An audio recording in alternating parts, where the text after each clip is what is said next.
time to hopefully finish up, at least to a point, with the student code of conduct, and I know that following that, there'll be additional one-on-ones with Ms. Bays and her team regarding the code of conduct. That's subject to an agenda item on the July 13th board meeting, so we do need to get that done as well.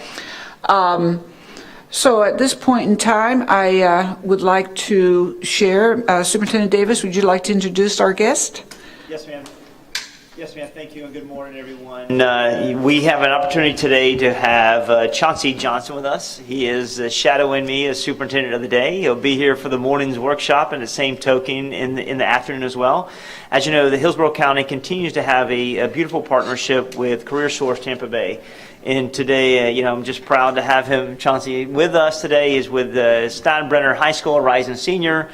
So many aspirations. I know he's a baseball player, but he also one that continues to push the pencil in the classroom and aspires to go to college. Looking at a number of colleges, some local, some not, but in the state of Florida, to be able to transition to business.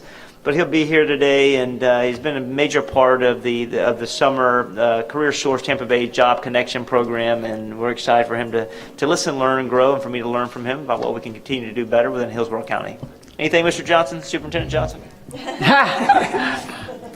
Good morning, everyone. I'm just happy to share this opportunity with Mr. Davis.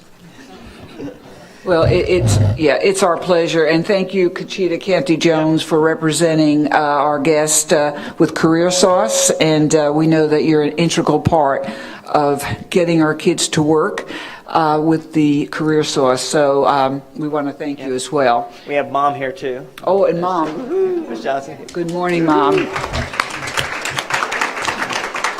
Supervising me, too. Yes. So we're going to go ahead, board members. We're going to let Mr. Porter handle the special call board meeting. Good morning, Mr. Porter. Thank you, Madam Chair. This will be very brief. The board and the public to understand what's happening with your recent vote on the denial of certain charter school applications and your non-renewal of certain existing charters. So as you know, the district received a letter from the Department of Education last week that asked for a response by 5 o'clock today, which we will comply with. I wanted to let you know as an update, Chincy and Mr. Gibson have worked on sending the letters out to the applications for the new charters that you denied last week, and those went out last week, and we anticipate responding not only to Commissioner Corcoran today, but also sending the letters out for the non-renewals for those schools that you chose not to renew. There are appeal processes in place for both the denials and the non-renewals. They're separate, but they're there, and they're very robust appeal processes. And we anticipate that some of the denials and the non-renewals will be appealed. And to that end, we really caution you to be very thoughtful about making any statements at this point. Your statements on the record at the board meeting really serve as the board's reasoning for denying or non-renewing the charters. And at this point, because we are anticipating appeals and perhaps litigation, it's better to be very cautious about saying anything. There's no board action needed at this point. There are no board votes anticipated, but we felt it was important for you all to understand that we're responding to the letter from the Commissioner of Education, and that we will be sending out the letters to the charters that have you chose not to renew. At this point, again, it's just to be transparent and to let you know that we will be replying to that letter today. And that's all I have. Mr. Porter, would you guide us in terms of recommending whether we should have discussion at this point in time or not? Well, I'm certainly happy to answer any questions, but again, I would caution the board to be very thoughtful about making statements or comments because you already did that at your board meeting. And at this point, we're in a legal process. The letters that will be sent out really reflect your reasoning for not renewing the charters, and as well as the charter applications themselves. So I think you just need to be very careful because we will anticipate being in litigation perhaps with these. Okay, board members, I think we do have a few questions, if that would be fine with you, Mr. Porter. And I do recognize that all board members are here today. Am I missing? Oh, wait a minute, we're missing. No, we're here. We have everybody. Everyone's okay, here. Everyone's here. All righty, Member Snively? Thank you, Madam Chair, and thank you, Mr. Porter, for reviewing that. Obviously, this is a very disappointing situation for many families, many students who are potentially going to be displaced going back into their school year at such a time, being that we are still coming out of a global pandemic. It's been a very stressful year for many families, and this is something on top of that. And I think that if moving forward, the board would reconsider, or I know there is some parliamentary procedure around it. I know that a move to reconsider is not valid at this point, Correct. because that would have had to been made by someone on the prevailing side of the vote at the same meeting. Correct. Right. The other motion would be to rescind the vote. The votes that were made, because there were multiple votes, obviously not just one vote for this particular situation. And so I don't know if that would apply to, if we rescinded it, how that would work, but that would be one option. If I were to make a motion to rescind, that means that we would have to go back to the drawing board, if you will, put these charter school applications back on the next available agenda to revote. Is that correct? Well, I think you're absolutely correct on your parliamentary procedure questions. It's not appropriate. A reconsideration vote would not be appropriate today because we're not in the same meeting. A vote to rescind, there's really no precedent for that. You took action last week or 2 weeks ago. There's an appeal process in place. You haven't provided any notice that you're going to rescind, so it doesn't fit squarely within Robert's rules. If that's the will of the board, we would try to find a way to make it work. But there are a couple of points I need to make. One, there is an appeal process in place, and the appeal process for the non-renewals, they go to an administrative law judge, and then there's a full-blown hearing, and they come back to you for a final decision. There are also appeal rights for the school if they choose to take advantage of that if they're not happy with the administrative law judge. Another important point, though, is during the pendency of the appeals and during the 90-day period which we have to provide notice that we're intending to not renew the charter, the schools stay open. They're not being closed. They didn't close the day after you voted. The schools have rights, and they're built into Florida statutes. So the schools, during the 90-day period where we send the letter saying that we're anticipating or intending to close, they will stay open. During the course of any appeal, they will stay open. If we ultimately prevail, we would, of course, work with the charter to make sure the students and the staff weren't displaced overnight. So there are safeguards in place to make sure that we don't have a situation where all of a sudden children have no place to go to school. So we would work closely with the families if that was the case that ended up happening. And I appreciate that. That's good information for the public to know, for everyone who's impacted to know, and the hundreds of people that are standing outside of our building this morning to let us know their thoughts and their opinions on it. If I could make a motion to rescind, and you could find a way to back into that, because I know it's not square, but it's possible, even though we understand the appeal process, I would still like to go ahead and make a motion this morning to rescind the vote of the board from June 15th's meeting. I think it's really important to consider what the board has done as constitutional officers of the state of Florida. It's our responsibility to follow statute. That is what we are elected to do. And honestly, if sometimes we don't support necessarily statute, but in that case, that's our obligation to lobby and advocate for what we believe in, or run for the legislative office to have that influence in the legislature. So at this time, I would like to make a motion to rescind the vote from June 15th. Can you be more specific, because there were many, many votes? Rescind the 8 votes from June 15th. Okay, Mr. Porter, there's a motion on the floor. Well, no, there's a motion. You would need a second. Yeah, that's correct. There's a motion on the And floor. I would caution the board just to be thoughtful about this. So. Okay.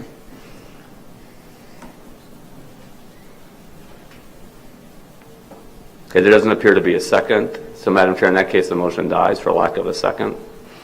Okay, the motion will die. May I make one more? Absolutely. Since we didn't get a second to that motion. Okay. I will, further disappointed that we don't have public comment at this meeting today. There are a lot of people who did not get a chance to voice their opinions, their thoughts about what has happened. There are over 2,000 families that are impacted by this, and we are a board who tells the public that we want to be transparent, that we want to hear from you. And there are other ways that we do hear from our constituents, but this is our job. We were elected to represent our constituents and the people in our communities, and it's unfortunate and very disappointing that there's no public comment around this particular topic, and that all of the people, especially the ones who made the effort to come out today, the hundreds of people who are outside and many people who are sitting in this room who you may not be able to see on television, are sitting here hoping to have a voice, and we are muzzling the public on this, and it's very disappointing that that's happening, and I hope that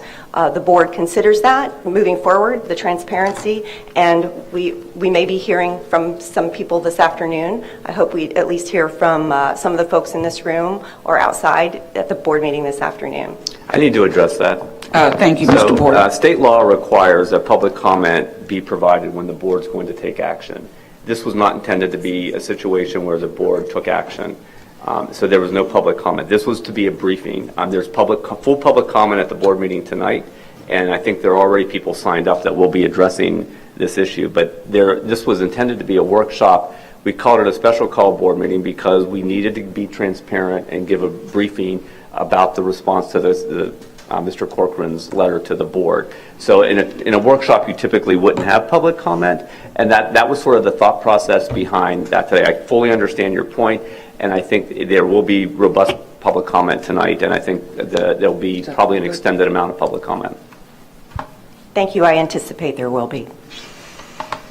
And Member Snively, I think we all appreciate the need for the voices to be heard, and it does feel like we're stifling them, and that's not a very comfortable feeling.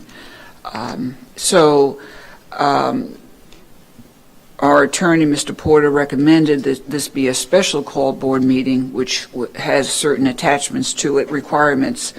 But again, Mr. Porter, I think that is going to conclude the discussion unless we have another speaker. I do have a question, but Member Hahn? I just want to clarify, and I think it's important for the record. One, I do agree, we cannot stifle we work for the taxpayers. Mm-hmm. So it's important to hear what they have to say. I understand your rationale for it, but it does concern me because this is something we're seeing across the country where people at school board meetings are being told that they're not going to be heard. And so that's concerning to me. But I'd also like it to be on the record, did you call this board meeting, the special call board meeting today? No. Mr. Porter did. Okay. I just want to make sure that that's clear that, Ms. Gray didn't call this meeting, that it, just to... It wasn't really called, so just to be clear. It wasn't called. There was a workshop already in place. You were scheduled to meet today. We got the letter on Wednesday. We felt it was, and the commissioner requested a response by 5 o'clock today. So it wasn't really appropriate to put it on your regular board meeting. Because this was just a workshop, we felt it was important to call this a special call board meeting while you were already meeting so we could fully brief you on it. That was the rationale behind that. I understand that. It was my understanding that the board chair calls any type of special calls board meeting. And maybe I'm mistaken, but that was my understanding. And, it's just my concern that this is sending very mixed messages to our constituents, regardless whether it's about charters or any other topic. When our constituents hear that this is a board meeting, especially a special call board meeting, they expect it to be run as such. And so I understand your rationale from a legal perspective, but you have to understand it is still called a board meeting, and with that comes certain expectations from the public. Understood. So, that's just concerning to me. Madam Chair. Oh, yes. Member Snively? Dr. Hahn, if you second my motion, it will allow public comment.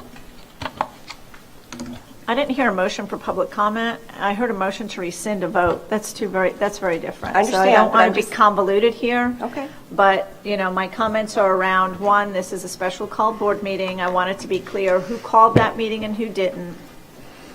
And, that if we're going to have a special called board meeting, maybe we should be meeting in the boardroom right now. Maybe it should be conducted as a board meeting. So, again, it's just mixed messaging around, what we're doing here this morning. Madam Chair, Member Snively? Could we entertain a motion to hear public comment today?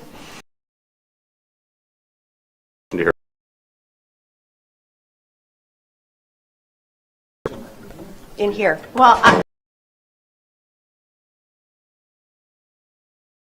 how is that going to work with? Well, here's the deal. You all have the right to do that. Absolutely. I think you have to think through that, what that really means. There's going to be public comment tonight at the board meeting. There are a lot of people signed up for that. That's built into the process.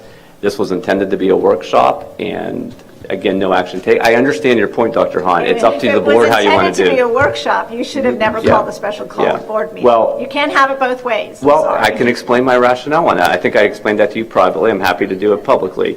So the board, I wanted to give the board the space if you wanted to make a motion, which Board Member Snively did. You cannot make motions at workshops. The Secretary, Commissioner of Education suggested that you would want to overturn your decision. There's no real process for that, but I wanted to give the board, as elected officials, the full space to use your full powers. This is not an easy situation. There's no precedent for this situation. Trying to make a decision based on a set of facts that were not our making and trying to give the board your full powers. I understand people are unhappy. I understand it puts you in a situation that's not comfortable. There wasn't a clear path that was going to make everybody happy, and this was what I recommended as the way that would be most transparent and give you full use of your powers and also preserve your decision and understand that we're going to be in an appeal process that we have to defend. And so that's the rationale. And again, I understand it's not a perfect situation. I understand it makes some people unhappy. It makes some people uncomfortable. There's no precedent for it. We've never had this happen in Hillsborough County before with non-renewals. We've never had a letter from the Commissioner of Education asking that you overturn a decision you made legally. So again, with that set of facts, we had to come up with some sort of process that would be the least bad, Right. if And you will. I appreciate that. And and we did have a conversation privately because I did have questions. And, my rationale for talking about it now is because I have had constituents reach out, especially the last 24 hours, very concerned about the process. So I just wanted to have that discussion here so it's on the record, so everyone understands the rationale behind it. So I appreciate that. I do have concerns about the public comment. I understand tonight there'll be opportunity for that. It's just, I'm getting questions from my constituents who are saying, well, I don't understand, if this is a board meeting, why can't I come and speak? And so having you, on the legal side, you explain it much more eloquently than I do, but, I think that's important to have that discussion in the public so that they understand why the meeting is being run the way it is, why we're here, not in a boardroom, just so it's very clear to my constituents, all of our constituents. I'm sure everyone's getting some questions about it in some form or another as to why the meeting is being run this way. So I appreciate your comments. Okay, Member Hahn, does that satisfy your questions? Yes, thank you. And I'm sure my constituents also appreciate the conversation this morning. Thank you.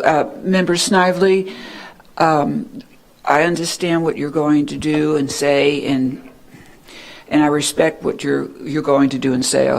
So, but I also am following a legal umbrella, which is what I think Mr. Porter is presenting. But having said that, I do want you to continue. I think did you want to speak again? There's a motion on the floor as far as I'm concerned. I'm waiting for a second for public comment. And then potentially a discussion of the logistics of this room if it will allow for public comment. Okay, there's a motion on the floor. So your motion is just to allow public comment? At this meeting, at this special called school board meeting. Yes, I'll second that. Okay, there's a motion on the floor. It's been seconded. Any discussion? Member Vaughn? Thank you very much, Madam Chair.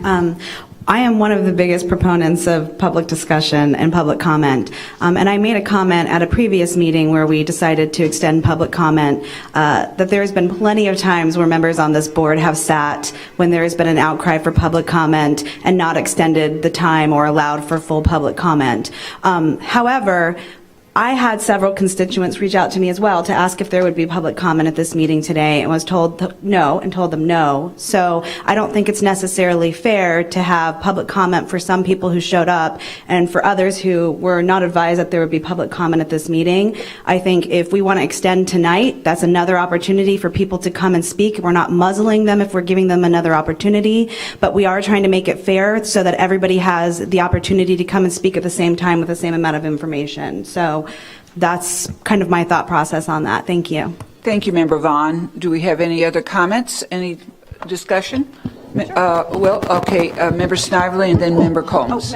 Member Combs and then Member Snively. I'm also a big proponent of public comment. I mean, the other day I said, I'll stay till midnight. My biggest issue is on the way here today, I spoke to someone and they said, I'm so disappointed that I wasn't allowed to come in for public comment. And I spoke to him on the way here today, and I said, I'm sorry. He goes, well, I'll come this evening. I think it's unfair because I think that individual with other individuals would have come if they knew they were going to allow public comment. So I think because we said that there wasn't public comment, I think it's unfair to the public to only allow certain people to come. So that's my biggest issue. If you're going to allow it, it needs to be noticed ahead of time so that way people can come on any side to talk about anything in the issue. If you say that there's not going to be public comment, the meeting starts and then all of a sudden you decide to have public comment, how is that fair? You know, I think we need to be a little more intentional, consider this, and maybe have public comment at any time that we meet and allow that, because it's very important that we hear from the public, but it's also very important that people are noticed if they are allowed to speak or not. That's my biggest concern. Thank you. Thank you, Member Combs. Member Snively? Thank you. I appreciate comments of my fellow colleagues. It is, though, in the case of a special called board meeting, there's always the possibility that public comment could occur. And so when constituents ask me if there's going to be public comment, I did tell them that there's not a sign up for public comment. However, there is a possibility that if someone were to make a motion that we would hear public comment. And so I think it's important for board members, and I consulted with Mr. Porter just to verify that that was the situation, because even though a vote was not necessarily anticipated for this particular special called board meeting, it doesn't make it impossible to happen. And if we give our public 2 opportunities to speak. We have several people that are here this morning that may not be able to make it to the school board meeting or may not be able to sign up later this afternoon. Why not allow the ones that are here to speak? And then if the folks that were not able to come this morning or were told that there wasn't public comment this morning, they'll have the opportunity to speak this afternoon. So the main intention, though, is to hear our constituents, to hear the people who have an opinion, who have a voice. And is it fair to not have public comment is probably the bigger question. Is it fair to all the people who showed up this morning who might want to have something to say to not allow them to speak, especially if they're not going to be able to speak this afternoon at this afternoon's school board meeting? I don't think there's such thing as too much opportunity to express our voters and our constituents and our families' thoughts and opinions to our board. I don't think it hurts at all to hear both sides of the story or both sides of the situation. And I think it's fair for the people who showed up this morning. If we want to give them an opportunity, maybe limit it. We could limit it to 45 minutes or an hour or whatever the board would like. But I do think it's fair to all of our voters, all of our constituents, all of our families to allow as much public comment as possible. So why not have a little bit this morning and then have some more this afternoon so that we can hear the maximum amount of people? Thank you. Thank you, Member Snively. Member Perez. The time that we've taken to discuss this, we could have heard public comment. Just Correct. saying. Okay, well, and we're appreciating the discussion because we're getting near consensus. Member Washington? Yes, I think we should let them speak. I mean, they're here now, and I think that's right, to give them opportunity to speak, because they are our constituents. So I agree with Ms. Lively. Thank you, Member Washington. So at this time, if you are in favor of, let me give a caveat. Member Snively, with respect to the comments made with Member Vaughn and certainly Member Combs, which is definitely one way of looking at it, being fair, we're all trying to be fair. We're all trying to make everyone happy. There's an impossibility, but the truism of democracy is to allow the voice to be heard. That goes across all opinions and all procedures, even though we're under this legal umbrella, which I know you respect as well. I would also recommend that if we do public comment in respect to our Kristen Davis, who's prepared a workshop, and a staff, and Ms. Bays, who's brought her staff, with respect, I would say let's do the public comment, limit it to 45 minutes, 2 minutes each, and I will probably want to command that timeline. If that is favorable to you all, then you can just nod your heads, because I think we have consensus on public comment. Member Washington, I see a hesitation. Yeah, I think from now on, we need to make this clear, because it's cloudy now. From now on, if we're going to have public speaking, we need to let the public know, because right now we kind of like up in the air all over the place. Yeah, So- and really... And it shouldn't yeah. be like that, Madam Yeah. Chair. I mean, it really should not be like No, that. it should be. And I apologize for making this confusing to board members. I would never have wanted that at all. But that's the way it is. Mr. Porter, you're going to go ahead and finish the statement. We'll have public comment, 2 minutes each. You need to vote. Okay, well, let's vote. And I think the other thing to be thoughtful about, and the board certainly has the right to have public comment. Typically, at your regular meeting, you have 45 minutes of public comment because you have a full agenda. Technically, there's only one item on the agenda, so you don't have to be bound by 45 minutes. You could come up with, because there's only one really agenda item that would be potentially actionable. So Again, Mr. Porter, I do want to respect those individuals who have prepared for their version, and I think that's very important. That would be from the chair's point of view, and I think you all agree with that. So I think we can have it both ways. I don't want any more confusing elements being brought in. Board members, can we vote? Would you allow 45 minutes of public comment at this point in time? You could just raise your hand, yes or no. If we have consensus, then we will. Mr. Porter? the other, that's fine, so the motion passes. I think what you need to think about then is logistics, and so maybe you would want to go into Ms. Davis's presentation and at the end have the public comment. Okay, I would be amenable to that. Because I think this wasn't anticipated, and I think they have to set up the logistics of how that's going to happen. Okay, Superintendent Davis? Yes, ma'am. Through the chair, we'll make certain that we get a sign up over here with our team, and we'll make certain that any individuals who wishes to speak this morning, just come see Mrs. Cross. They'll take their name down. If we make certain that it's we do it in a fashion that's favorable. It's like everybody's walking right now. We'll be able to capture that information and then transition to. We may need to take a recess out, honestly. That's a good idea. Yeah. Madam Chair, before we recess, I just wanted to, for the record, Member Sutton? was that a unanimous vote? I believe it was, there was a unanimous amount of votes, yes. But there was a dissenting vote. 7-0, there was. Okay, Yeah, just there for was the a- record, I wanted yeah. to make sure that we reported that. So Member Vaughn has a statement to make. Go ahead. I wanted to have more discussion regarding what Mr. Porter said as far as the time, but the vote went through, so I don't know what you consider that as far as unanimous. I wanted to have more discussion. Okay, well, my vocabulary has been unanimous for a while, it seems like, but at any rate, we do have, I think, a consensus, and to Member Perez's point, the more I yap on this speaker, the less time we have for what we need to be doing and listening to public comment. So, I think we need to get on with the show, And Mr. Porter? Maybe- I think there's been a suggested short recess so that they can figure out the. We're going to have a short recess, and certainly if you have any comments to make with Mr. Porter and each other, that would be appropriate. Thank you, board member. Let's have 5 minutes, and then let's begin.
All right, let's review the program, which has been changed. First, I want to thank Mr. Porter for covering the legalities of the special call board meeting. I want to thank also Member Hahn and Member Snively for pointing out the delineation as to who called the special call meeting, what it was about, and the need for the constituents to speak. Also want to appreciate the board members' viewpoint on making sure that we have all speakers being not here given notification that they can be heard, proper notification. So all that being said, we're going to now have the school board workshop legislative platform. We're going to go ahead and I have my co-chair, Member Hahn, to hold me tight with the time till 11. And she didn't know that, but now she does. So we're going to go ahead and have that done. And then we're going to only do a bridge conversation with the Student Code of Conduct at 11:15. Speakers, you will begin. You will have 2 minutes each. And we will finish our board meeting at, our workshop at 12 noon. And let's go ahead and begin. Miss Davis, you did an excellent job with the legislative platform. Mr. Superintendent Davis, do you want to go ahead and speak first, and then let's get started? Yes, ma'am. Just for the sake of time, I want to go ahead and transition. In the 2021 year related to our legislative priorities and coordinating all of our efforts with our lobbyists and working with each of you to really define what's going to help us impact our organization in a positive manner. So, now's the time. The session has just ended. The transition to start thinking about big ideas and areas of movement for the 22 federal legislative priorities. So I'm going to pass this over to Kristen. She did a good job to really get the ball rolling so we can start really being an advocate for priorities for our school district. Not sure if there it is. It's working now. Okay. Thank you. Good morning. So just as a housekeeping, what's in front of you, you'll see your binder, and there are 4 tabs. You have your PowerPoint, then you have the top 10 state priorities that we'll be addressing, the priority rankings, and then an example of last year's platform. So I will quickly just set the agenda. The goals for today's workshop, it's to define our state and federal legislative platform. For the sake of time, I think the goal is definitely to get our state identified today, and federal, we can certainly continue discussions and bring it back. Why are we doing this now? Because session starts in January of 2022, and so back that up with all the committee meetings that have been announced, and they start in September. So July's next week. We only have just 2 months to really start working, start identifying our legislative bill sponsors, working with our lobbyists to draft bill language, things like that. So that's why the sense of urgency to get your priorities identified. So how did board member input? How did we get here today? Well, the work is not just starting today. We've heard staff here. I'm grateful to the staff. We're a great team. Has heard your priorities, your positions, your feedback over the last 6 to 8 months. And we put together about 16 priorities, which you'll see are in your PowerPoint. From that, we put together a ranking sheet, and then I know we had met with each one of you. Thank you for your time, very, very much. And we put together the ranking of the top 10 priorities. So that's kind of the goal of today, is to really go through the board's top 10, which is under tab 2, and talk about if there's any discussion around it. I'll turn it over to the chair. Before I do, I did want to mention that kind of our next steps, so we all have that in mind, is that we will take these priorities, we'll review them with, of course, our lobbyists and with staff to tighten the language if needed, and even make adjustments as we see based on receptivity from our legislators, and of course work with our advocacy partners, like, for example, CTA, Rob Crete, a huge supporter, and to help advocate our agenda. So folks like that, including, I could go on and on with our partners, but really to start setting the stage, and then working on the one-pagers to put together a packet for you, so then you will have talking points and leave-behinds when you're meeting with your constituents, when you're meeting with legislators, and start assigning the priorities to our lobbyists, getting bill sponsors, drafting bills, and things like that. So those are the next steps, and then, of course, scheduling meetings, most importantly with legislators. So I will turn it over to Ms. Gray. Yes, Kristen, I just had a thought. Chauncey, when we're going to have a one-go-around after Ms. Davis presents these 10 priorities, we're going to have the board members perhaps make a comment. If you'd like to join us, please feel free. again, we want to hear from our youth. Listen to these platforms and see how it resonates with you in your future studies and your peers. That would be important for us. So at this point in time, Ms. Davis, do you want to go ahead? How do you want to share these platforms? Well, I know everybody's had a chance to look at them and rank them. I don't, and I'll leave that up to the board's discretion if you want us to walk through each one, or if we just kind of want to open it up, because you can see that's, again, under tab 2, as well as what's on the screen here on, for the choices 1 through 10. They're all in front of us. I'll actually turn it back to you to decide how you want to handle that. For the sake of time, I don't know if you really want staff to walk through all of them again, or... Yeah, I think, open it this up. was a great opportunity, board members, one-on-one, so we really could sit down with Ms. Davis, and in honor to her pre-work, Ms. Davis has organized everything according to the will of the board. Yes, But thank you. I think, board members, if you'd like to go ahead and perhaps speak on one or two of the platforms, maybe suggest that this is a very important one to you, perhaps any verbiage, in adjectives or verbs, we can also entertain. We do have time. We have, according to the watch here, Member Hahn, we have 45 minutes, correct? I am correct. Okay, so you all have permission to discuss. Member Vaughn has her hand up. Let's see how we have Member Combs. Hahn, can you write this down? All right, we have Member Vaughn, Member Combs, Member Hahn, Member Snively. And let's go ahead and probably have Member Perez. Yeah, let's just go around. I knew that was going to be the case. One of the things, too, about this board is it's such a great group of educated folks that really do command very important remarks, Ms. Davis. So I know that you and your team will want to take some notes accordingly. Absolutely. So at this point in time, we'll start out with Member Snively, and let's work ourselves right around the room. Okay, we'll start at the end. Member Vaughn, and we'll work ourselves around the room. All right, Member Vaughn?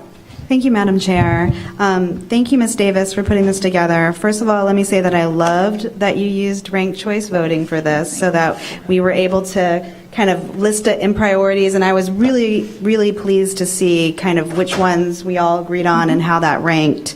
Number one, really pointing out how low we are as far as per pupil spending is considered when the state funds us each pupil, and how you did the work to really realize that, the median amount that the state provides to districts for each student is around 11,000, and we get close to 7,600. Is that that amount, right? So that's 4,000 less per student. So to prioritize just to get us as the 7th largest district, not near the top, but just in the middle, on par with the other 50 states, I think I'm so proud and so glad to see that the other board members prioritize this, and this is collectively something that that we want to advocate for. And just as we go down the line, seeing that it really is about making sure that we're funding our traditional public schools so that we can support our students, I think is fantastic, and putting in some accountability when it comes to, as we're going to have conversations about charter schools and where they're going to be placed. I'm just really pleased to see kind of the board in general identify these priorities, and I think that this was done in a great way, and I really appreciate it. And thank you to my fellow board members. That's all. Thank you. Thank you, Member Vaughn, for being very positive and affirmative with the work that we all did. Yes. So thank you. Member Combs? I really mirror a lot of the same sentiments as Member Vaughn, especially being ranked 46th as far as public funding. The other day I read in the paper that Tampa was number 2 for the overall increase in rental cost in our state. And as we see, it's so expensive. Years ago it was inexpensive to live in Florida, and now when we look at the prices of homes and the prices at the grocery stores, and we see everything has become more expensive, but we're not putting money into education in our state. That's really important. The other proposal that I think was really important and that we identified is when we worry about federal government overreaching state, now we have the state overreaching into our district. So the idea of the state government constant overreach and ensuring that the state educational related initiatives are collectively developed with local school boards, providing local control of school district operations and policy decisions. We want to make sure that we are able to make the best decisions for our district, and we do not want to allow the state overreaching just as the federal government tries to overreach with the state. So I think that's very important. That needs to be a priority. And, you know, I definitely support parent choice. I definitely support, there were many charters that we approved the other day. The focus has really been on the charters that we did not approve. We did approve several wonderful charters that are locally based.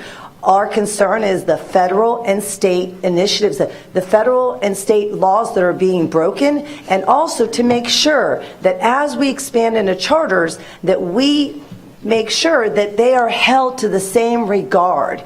If the schools are held to the same regard, the charter schools also need to be held to the same regard. And of course, early learning, we know that VPK is where it really begins, and we need to not look at just VPK, and we need to not just look at graduation rates. We need to look at what happens to a child after they graduate, and really looking at opportunities after graduation. So thank you so much, Ms. Davis and your team, for all the work that you do, and everybody else. And I really look forward to really looking at these initiatives and making a difference for our students in our county.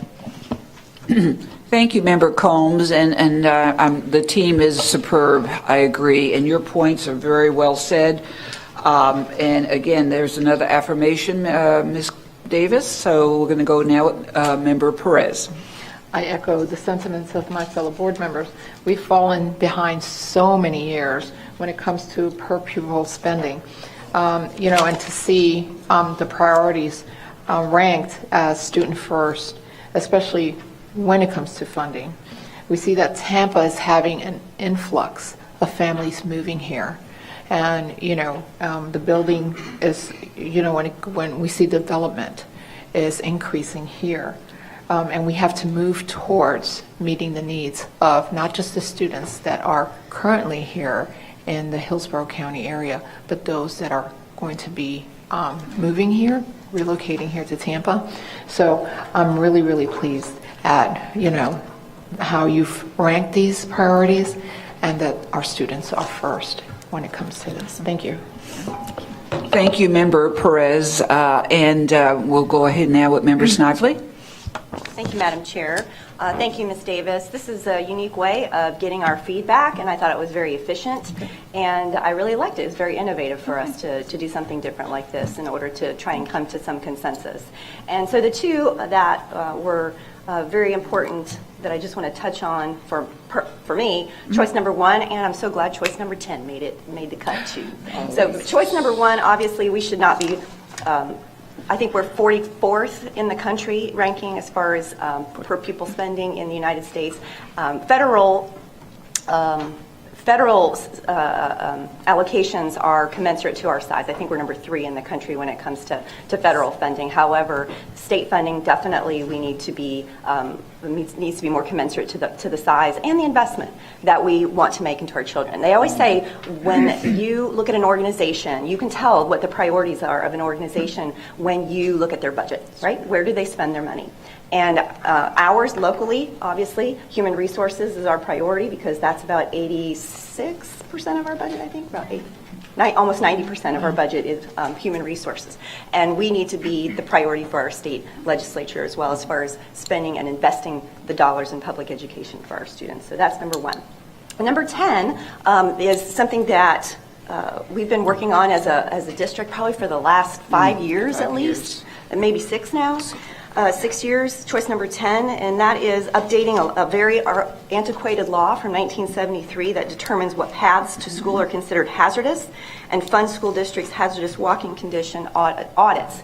That's something that, you know, if we can't get children to school, It's very hard to educate them, right? And so there are a lot of hazardous pathways, especially in our particular school district with all the growth, all the construction that's happening in our school district.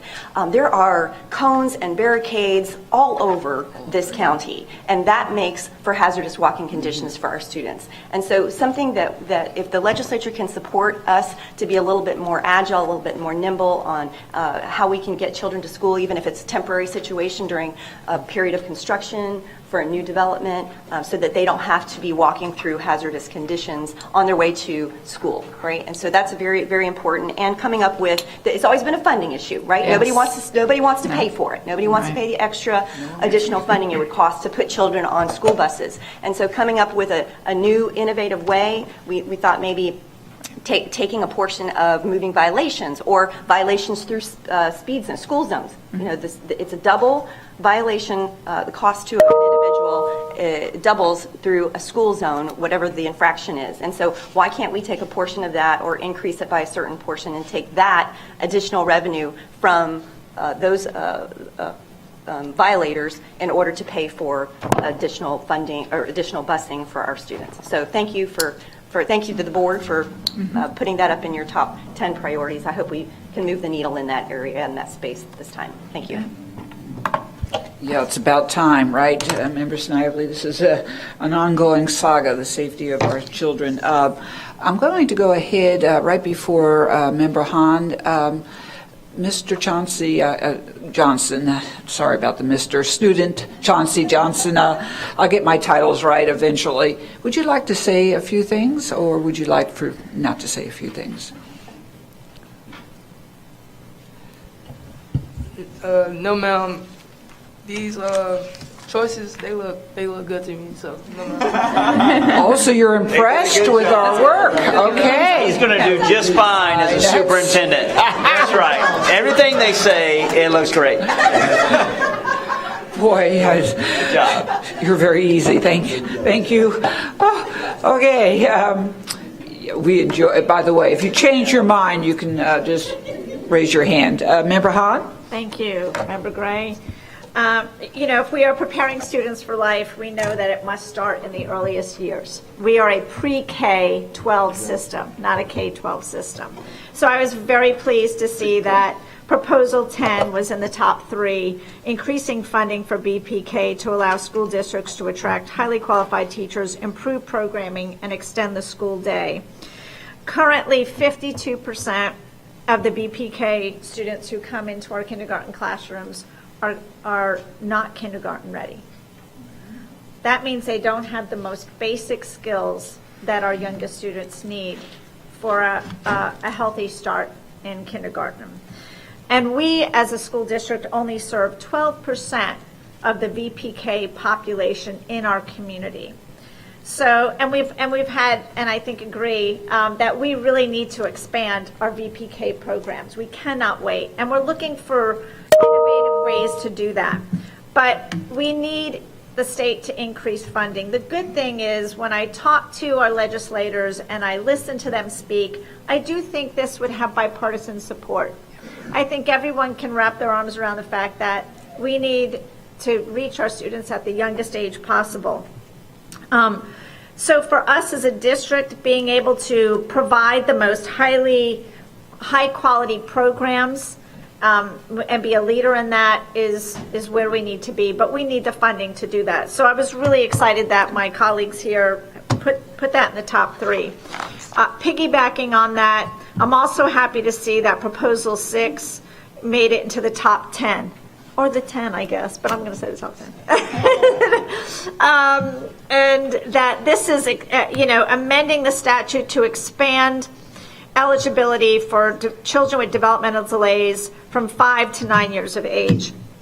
This is ensuring continuity of services for our most vulnerable and youngest students, so that and this will afford them better long-term outcomes. So this goes along with, we need, obviously our emphasis is on our youngest students here in Hillsborough County, and I'm really proud and thrilled to see that. Proposal 8, which is number 10, which is Safe Pathways to School. I was really honored. Sidewalk Stompers reached out to me before the pandemic, and I worked with them on a PSA for Safe Pathways to School, and they actually had me walk a pathway in one of my District 2 schools. And when you have to walk it, and I encourage all of my board members to connect with Sidewalk Stompers and have that experience, when you have to walk the pathway, as an adult, it is alarming to think that some of our, again, youngest, even middle and even high school students are walking these pathways to our schools that put them in peril. And, you know, as a parent, that's heartbreaking and scary. And many of our parents would love to be able to have the luxury of walking their child to school every day. But the reality is parents have to get to work. They're not eligible for a bus. They don't have somebody who can drop their child off to school. They do the best they can getting them to school safe. And, you know, I know, and part of that is relying on not just the school district, but our county commissioners and our city council members to make sure we work together to ensure that kids can get to school safely. The school bus is the number one way to do that. We're not in that position right now. So I'm glad that this made the top 10 list, because, and I do encourage you all to walk some of those pathways and see what it's like. As an adult, it's unnerving. I cannot imagine a 5-year-old, a 7-year-old, a 12-year-old, whether they're walking on foot or riding a bike. So glad to see that was ranked. Thank you. Appreciate it. Thank you, Member Hahn. Member Washington? Thank you, Madam Chair. And also, okay, got it. Ms. Davis, thank you for giving us the opportunity to make choices. What was most important, and I can see pretty much the board had some of the same choices in mind. My choice, I go to Member Hahn with VPK because I think it's so important for young kids to start through VPK, because that's giving them the education that they need in order when they get ready to take the Florida State assessment in the 3rd grade, because you would have been through VPK, kindergarten, first, second grade, and give you more of a knowledge, and you're ready to take the exam. And we need funding because we need to recruit teachers at this age. It's so important to have good teachers when kids are very young, because you know, many of you who knows about high school, once you get to high school, it's pretty much yay or nay. But you can formulate educational process when you are in VPK in those grades. So I really admire that. So that's a good choice. The last choice, I have to go along also with the pathway to school, safe pathways. Well, I can go back to the days when I was a principal at Milton High School, where the kids used to walk in the street. We didn't have sidewalks, and plus, you know, some of the most dangerous parts is not necessarily the sidewalks, but walking through communities. There's certain communities that's very dangerous for students to walk through. So I'm 100% behind pathways, because we had the county commissioners to come out and put sidewalks on Osborne at Milton High School because we didn't have them. So all the kids were really walking out in the street. So that's, to me, that's very important. The safety of students, getting to school every day, parents walking in the morning, because you got to remember in the fall it's dark early in the morning, and they have a hard way to walk, and it's dark, it's dangerous, and we need to have better pathways. So I really appreciate this, Christian. You did a great job like you always do. So we appreciate that very much. Thank you, Madam Chair. Yes, thank you, Member Washington. And just a few last remarks from myself. I do think that Ms. Davis did a great job reflecting the will of the board, and much of this is commensurate with how the board feels on many of these. But, you know, the rule number one with the funding, before we can do much of anything such as VPK, I agree with you, Member Hahn and Member Washington, we need money. We have to have fundamentally the money. So choice 1 with the per pupil funding, and choice 5, the fixing the inequity in capital improvement funding, very, very important, so we can do the other choices. I think also, because we're on the subject of charter schools, looking at choice 2 and choice, let's see, it was there, oh, yes, choice 6. So when we look at the very verbiage of high standards of accountability, transparency, and equity, we look at every school, public school, magnet public schools, charter schools, upcoming private schools. Everyone needs to have the accountability measures. We all do, transparency in reporting and equity. And I think we have some folks out in the audience that will speak, and I want them to understand too that that's what we're all on the same page. We really are, but we need to ask that it gets a little bit more in a legislative sense. That needs to be done in a real, in reality. Last, or not really last, choice 6 with the physical location. I did make mention of the robbing Peter to pay Paul when we have 4 middle schools. This was the MATER, MATER. 4 middle schools that have reached the U.S. News top middle of the nation. And then the high schools, which, Riverview, Newsom is huge, and I don't have to tell Snively that. And Riverview was the 12th in Hillsborough, rated by the USA News Report, and that means they're very successful. And then we look at the elementary schools, which are all right next to Valrico and Fishhawk. Beavis A, Burns, that's in Brandon A, Lithia A, Valrico A. Those schools support excellence, and why we have geographical the will to put a charter right next to these excellent schools is beyond me. But anyway, so I think that's a great choice. Last, the ESOL, choice 9, we have to start moving forward with adaptations in running. We call it adaptation. We have to be adaptive to the demographics that we're receiving, 38% Hispanic, growing amount of Asian, other cultures coming in. And so for us to start yielding and making accommodations to not say, hey, if you don't pass this test, you are really not going to get a diploma. We have to start being realistic and finding ways to adapt to the needs realistically, and I want us to always explore that.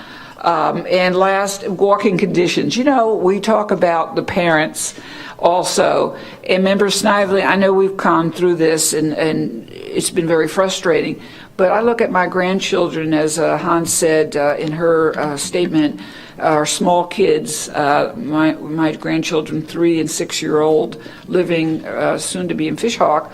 But, having them walk without a sidewalk frightens the heck out of me. And we're not talking only that, human trafficking abilities. We have to be very careful that our sidewalks are safe and protected, so our children, those who can't fend for themselves, have at least not only the mental guards, but in point of fact, and I know Commissioner White and some of them will be building more roads out there, but it needs to also be safe. So I definitely think that. All to say, I think we all did a great job, and thank you for capturing what we shared. And Miss Davis, who will soon be a school board member. No, thank you. Big job, big shoes. So I think that if we're all in consensus, I think it kind of wraps it up. Next steps will be to bring to a board meeting for adoption your state platform. What we'll do is staff will work to kind of tighten up some of these, maybe make some revisions, but of course, the essence of your ask will be on here just to make sure, like, for example, with the first priority that Member Snively has been talking about for quite some time, about being able to articulate exactly the dollar amount. So I think that helps arm you with conversations. So we want to be able to do that with other things regarding VPK, and I know working with Roe on some of our other funding asks to kind of tighten those up. So we'll certainly do that and bring that back to a board meeting. And I think that the theme of it might be something around students first. Kind of sounds like what you guys have been saying. And by the way, Superintendent Davis needs to come up with a logo, some type of like students first, a pin. We used to have pins. Member Snively, what was the pin? Yeah. But we can actually maybe come up with something. So thank you for that.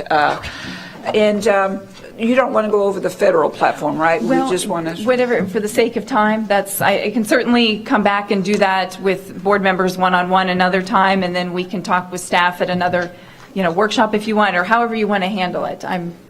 Okay, I think the ongoing one-on-ones have been very successful. Why don't we do that? And Superintendent Davis, would you like to conclude, and then we'll move into the Code of Conduct?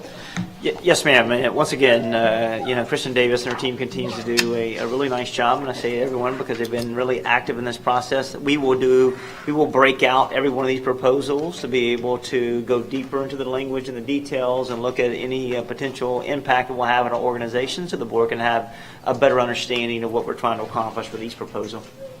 Excellent. Okay, so you're adjourned.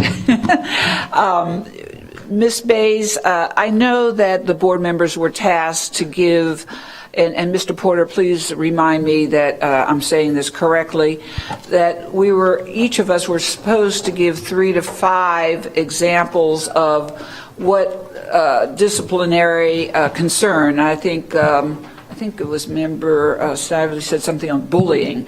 What are we doing about that? And then I sent in my 3, and I think every board member hopefully did send it in.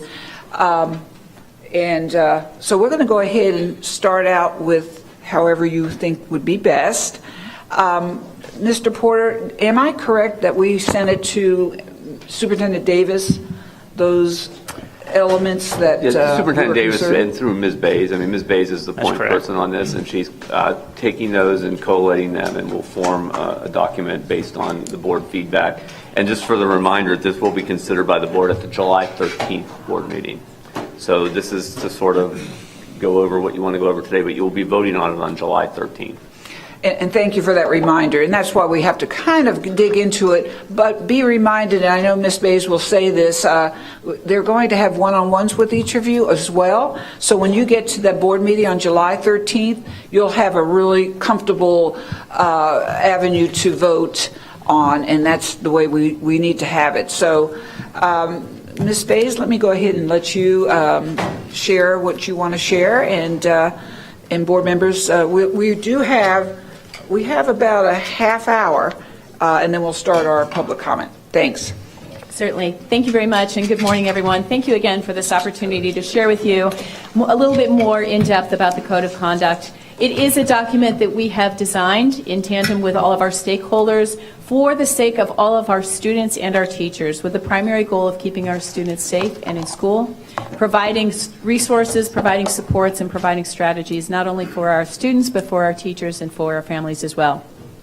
We did receive several questions from all of you. It wasn't 3 to 5. What I'd like to do is just go through and read the questions and allow the team to answer them. We have Josh Crystal and Katrina Hudson here. We do have extra experts in the back should we need to elaborate on anything for you. So I will go ahead and begin with a few questions that came from Board Member Washington. He was the first to reply. Thank you, sir. He wanted to know what the steps of consequences are for several categories. First, for fighting, skipping class, using profanity, and the last one for having weapons on campus. So I will turn it over to Josh. Sure, thank you. One of the big things that we've instituted is that we make sure we are investigating each incident thoroughly. So when we look at a fight, we look at the severity of the fight, the amount of people involved in the fight, and one of our big features is that we actually work with the students to go really in depth of what started this. One of the reasons for suspensions is often we need to move the students out just to find out what happened. The goal is to work with everyone to investigate as quickly as possible to lose that gap in time for the determination the students are out. So we always have to look at the age of the students involved. A lot of times we have, unfortunately, a senior freshman scenario, and then courts take over. But the causation of the fight, number of participants in the fight, unfortunately, some of the things that we are seeing is it's not a one-on-one fight. We have more 4-on-4 situations, so it actually branches out to more students. So with that, the goal is to actually bring the students in as close as possible. Unfortunately, suspensions depending on the severity of the fight. If we deem the fight not as severe, we have dispute and rough horseplay, and that's part of the ability. With dispute and rough horseplay, we don't really use out-of-school suspensions. So that's where the severity of the fight comes in. The goal is to really do that conflict resolution, bring students together, mediate with families if we can at the level, because we are seeing it branch out into the community. Threat assessments can be put on the students to see that it's not. We use the word threat assessment. It's more of a caring assessment to find out kind of what's going on with the student. So that's something we implement through the youth services. We connect with services there. The goal is if we can do any restorative practice in-school suspension and bring the students to do a mediation, hurt circles and things like that, restorative practice circles, in connection with any of the mental health counselors. So again, that is when we're looking at a fight at the very first level. We're going to try and put as many sanctions as we can to help the student and get them back to class as possible. But it always does depend on what actually occurred. Okay, skipping. Skipping. One of the things about skipping is the idea is you don't want to take a student out of school who isn't participating in school. So a lot of what we do is connecting with the families. The referrals that are written are more about documentation purposes so we can help students. It's about bringing the families in. We're proud to bring back the attendance intervention team that's going to get involved. So when we have the habitually truant students, we're going to be able to connect them immediately with student services. We have Myrna Hogue and her staff of social workers is ready at the helm to assist and work really directly with us and our team. And it really, if it hits that level, unfortunately the age of the student matters. Driver's licenses can be involved in being removed from the students who are of age and older. The goal is to connect them with a counselor to find out why it is they're skipping before we start punishing them for skipping. Why are you choosing to abstain from class? And then, of course, as it moves on and with progressive discipline, we can move into more, the gradual would be the intervention of the attendance intervention team. Profanity? Okay. Profanity. Profanity is one of those interesting ones where why was it casual swearing or are you cursing at somebody is very different.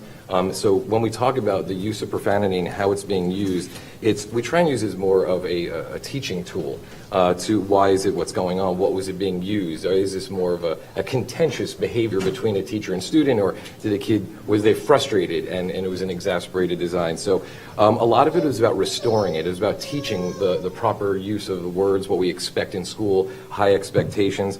So a lot of that is going to come from obviously contacting the parents about what's going on, but as far as a letter of apology, teaching the students the appropriate language we expect them to use in school. So profanity, when we talk about we have a new level 0 that we utilize, which is more about tracking the behavior rather than consequating the behavior. So it's the idea that we have an idea of this is a student that we need to look at because the behaviors have persisted. Weapons on campus is much of the same thing. Earlier we were talking about student safety and going home to and from. A lot of what we see is students bringing items with them because of safety issues outside of school. So we're looking at each of those cases individually with why a student brought it to school. The idea of a weapon is, was there an intent brought to harm somebody? A lot of time in the elementary world, there's a lot of show and tell that goes on. So we don't want that mixed in with the student bringing something with the intent to hurt someone. So we have the Office of Student Engagement that looks at any time a student brings what we deem as a weapon to school. We bring in counselors, we bring in the families, as well as the administration from the school. So every weapon is viewed by our shop. And consequences, and that one of the consequences is one of those misnomers is it's not always a negative. When we give consequences, one of our big things is connecting with a behavioral safety plan for the student, connecting them with services to get them back onto school and visiting and working with counselors on campus. Board Member Washington, did that answer your questions, or are there any further clarification you need? Okay, Thank you. All right, our next round of questions came from our board chair, Gray. Questions regarding bus misbehavior that happens on the school bus and at the magnet school ramps and the transfer ramps. Questions about cheating and how that is addressed in the code of conduct. And cell phone usage, especially when there is a directive of not to use cell phones or not to have cell phones out. The bus ramps are an extension of the school. It is all part of the school, as well as the bus, while it's in motion, is connected to the school. So the behavioral expectations follow exactly the same as though they were on campus. So location really just varies if the student is not on the bus to and from school, but as long as they are on our property, any behavioral expectations are just as high as if they were in the school building itself. So behaviors can be consequated in much the same way. Should a bus be in motion, that warrants a much different design, because we have one of the most challenging things in this world is driving a bus with those students, as we can imagine. So that is something that's treated differently. Bus suspensions are treated differently than school suspensions. A student could be suspended from a bus without being suspended from the school. We often try not to do that because it could put a hardship on the family. So that is another time we work specifically with transportation and our shop to make sure it's necessary. Mr. Crystal, can I ask a question for clarification? So many times we get, incidents that may happen, once the bus leaves at the stop and then maybe a little bit towards, maybe let's just say 100 yards away from the actual bus stop. Do we have jurisdiction to be able to address that, any particular issues that may arise, and how do we interact with law enforcement to do so, just for clarification? Sure. We have, as long as the student is on the bus, we have, because that is an extension, but when the student arrives at the bus stop, it is not our property. So that becomes a local law enforcement issue. We can work with the school. Yeah, I'm sorry, I'm just going to piggyback on that. Although it becomes a law enforcement issue then, we do work with the families, we do work with law enforcement, because there's going to be a carryover onto the school and onto the bus. So we then do extend those supports into the school day and on the school bus as well. We refer to those as the adverse impact that a student can have outside of school. If it has any impact, we can consequate and work with the student inside of school. So that is as far as with the buses and transfer ramps. Cheating is we have forgery. Cheating is actually it's an academic consequence, and this is one where teachers actually have a lot of say in what happens with the student. They can actually apply their own consequences. So it could fall under several different academic violations, but when you have an incident like this, it's the teacher actually has more control over what they can do with the student and grading. So this is one that we'd really want to work with the teachers union, and what it looks like to put consequences in, because this is more a student's opportunity to make up what they did wrong, especially with academics, when it comes to academics. We do have something close to it, forgery, which would be if a student signed a parental slip. That is a behavioral sanction that we can place. Josh, do you all interface at all with the teacher if that occurs? I've had high-level stakes where certain grades had to be made or they would not get considered for, a college, that kind of thing. So that sometimes it can get pretty high level. Do you have any connection? That really is more of an academic infraction than it is a behavioral infraction. Contractually right now, teachers have the last final say-so in what a student's grade is.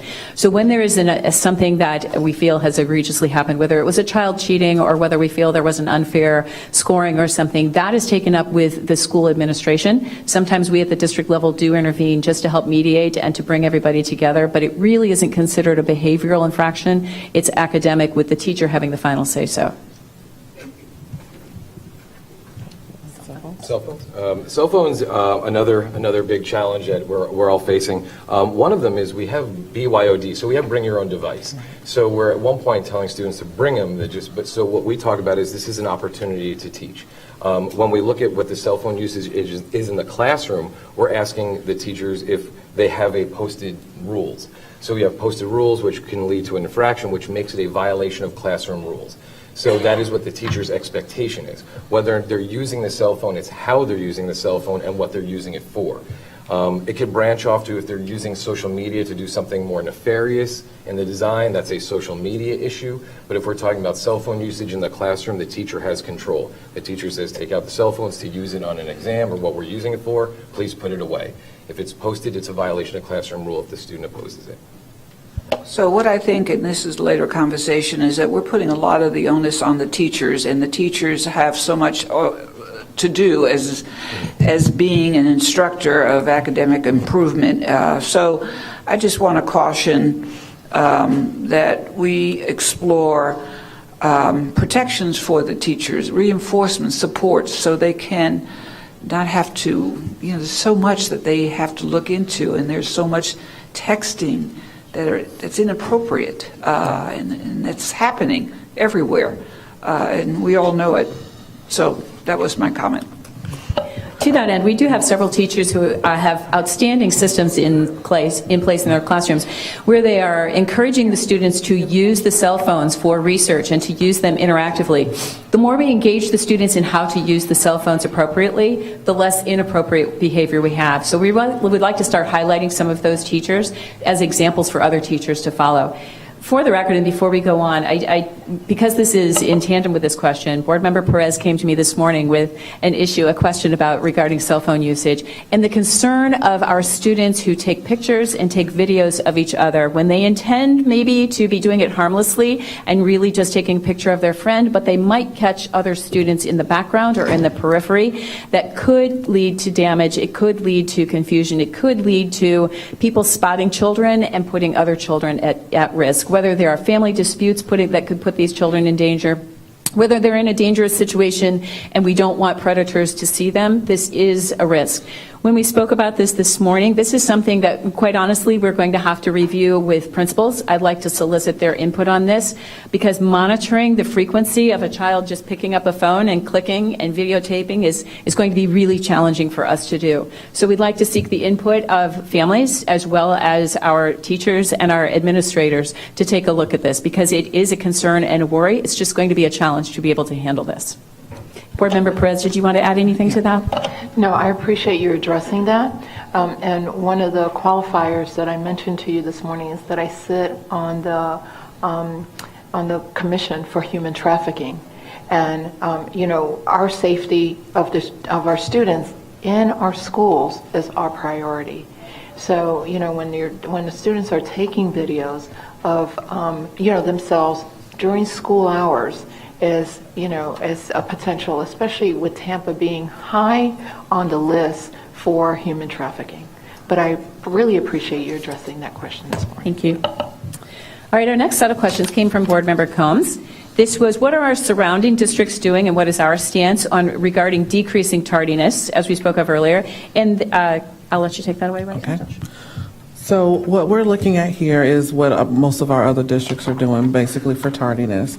And what we focus on here is time in class.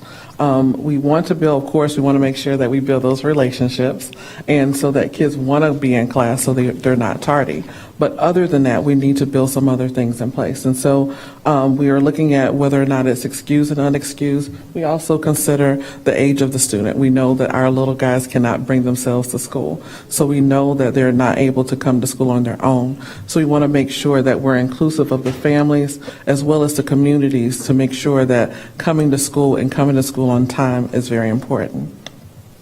However, when we do have to get into the areas where it's going to be a little bit more of a consequence, we do have to make sure that those consequences do not involve anything that's going to additionally exclude them from being out of class. So, of course, an out-of-school suspension would be deadly and inappropriate. So we want to make sure that that's part of what our communication is.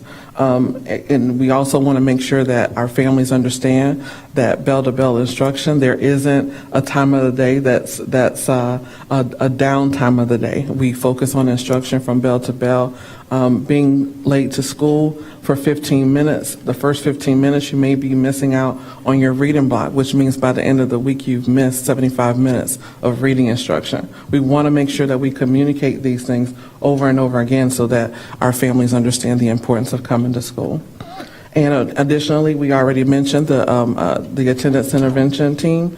That team will also provide supports for our families who are habitually late and try to help them understand as well, because we know that the tardies and the absences don't coincide. So generally, the courts get involved when it comes to absences, not tardies. So we definitely have to do just that much more to communicate the importance of being to school and being to school on time. Thank you, Katrina.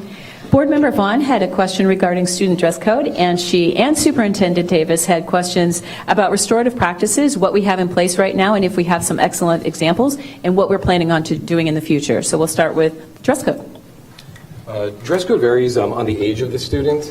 It's very different from elementary school versus high school. But what really is it's what the student's attire, is it causing a disruption to the campus? Is it offensive? And is it causing a negative impact to the learning environment? So that is one of those that it's every district that looks at it it's almost not the clothes, it's what do you deem as appropriate and inappropriate. And the schools, and depending where they are, have that authority to say this is causing a disruption on our campus. The goal is it shouldn't have an impact on the educational day. They should be able to not be in school suspension if they're able to change the attire or change the clothes. When you see in-school suspension, it's really just if there is no real way of changing it, and whatever the item is causing a disruption on campus. So if it's not causing disruption and the student can go throughout the course of the day, it should be a conversation. Speak with the family, contact the family, and hope we don't have the same situation again. Any further consequences? Well, so what happens is if the students just keep doing it, eventually with progressive discipline, eventually it becomes, what you do is you put a student on a behavior contract, or a contract that says this is going to stop, and then it becomes more of you're violating policy and procedures in the school, and there's a delay. But the goal is to make sure that they're not losing class time for appropriate outfits. Can I ask a question? Yes, of course. One of the reasons I wanted this to be pulled was because, especially in our CAC meetings, we've had discussions about dress code where the students feel that since it's kind of left up to the discretion of each school and there aren't kind of more concrete guidelines around that sometimes certain students could wear the same outfit, and then one that might be more developed or look differently is identified as disruptive and is penalized and embarrassed in front of their classmates and asked to change. So my concern going forward, because I've got a lot of emails and feedback constituents after we talked about it at our CAC meeting, is how are we supporting the schools to make sure that there isn't just open interpretation to a teacher who feels distracted by one student who's more developed than the other in regards to making sure that it's fair across the board? No, absolutely. Thank you. One of the development of our shop is that it is one place to get the information.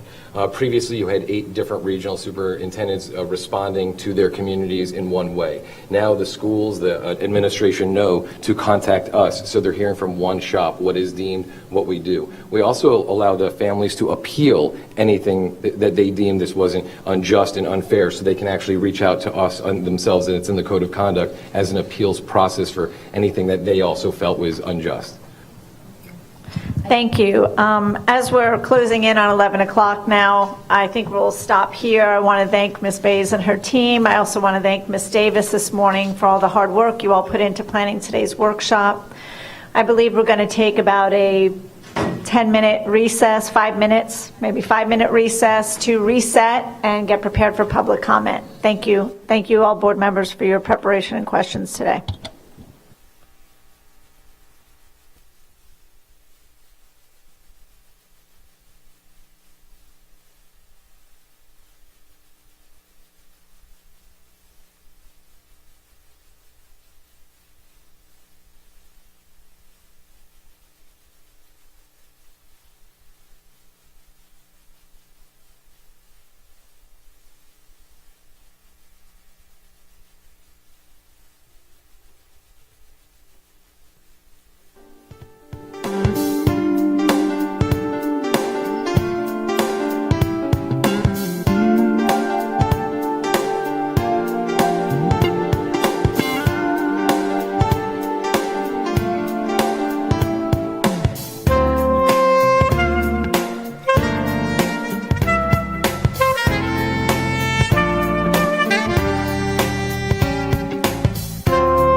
Board members, if you'll take your seats. Speakers will, I'll give the speakers just a little bit of a point of reference, just so you have a few rules. We're going to start out with, I'll call out 4 in a row so they can be queued. Speakers, I hate to speak when I'm not seeing you, so I'm going to turn my head. I just want you to know that we definitely, every board member appreciates your presence, and we want to hear your voice. And as you can see, we're going to give each of you 2 minutes. There'll be a 30-second warning, in which case I might say final thoughts. And if you can just get into that routine, it should go very smoothly. Please be reminded, we don't want to attack any specific board member, but do speak on the issue, or plural, issues, and in that way you can get your message out there. So again, we want to appreciate, we all appreciate you all spending time with us and seeing our process. Maybe one day you'll want to be a school board member, we'll see. But at any rate, we're going to go ahead and begin now with... Oh, certainly. Yeah, I will caution the board. Of course, public comment is always appropriate, as you all very eloquently stated, and so it's important that you're hearing this. Just as a regular board meeting, I strongly encourage you not to engage with the speakers. Again, typically, people have a right to speak. They're speaking about a particular agenda item. It's much better to not engage, and I will caution you that we do anticipate litigation in this matter, and so it would be better not to engage with the speakers, but to listen to them respectfully and to take down their concerns as opposed to engaging with them. And thank you, Mr. Porter. And the board knows pretty much they're not to engage with the speakers, so we should be all in sync with those best practices, and certainly the legal obligation that we all should adhere to, being careful. Even with our facial expressions, etc. So just be mindful. This is a different setting, but it's still public comment. Okay, we're going to call up Margaret Hofecker, Timothy Kirkpatrick, Christopher Putnam, Allison Fernandez.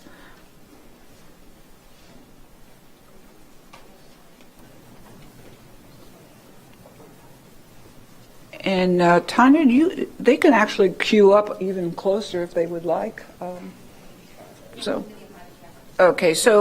Margaret, thank you for being the courageous one and the first one. But you'll hear me speak when it gets to be 30 seconds. I'll say final thoughts, and then you set the tone. So you'll be the mentor of everyone. Thank you for coming. Thank you.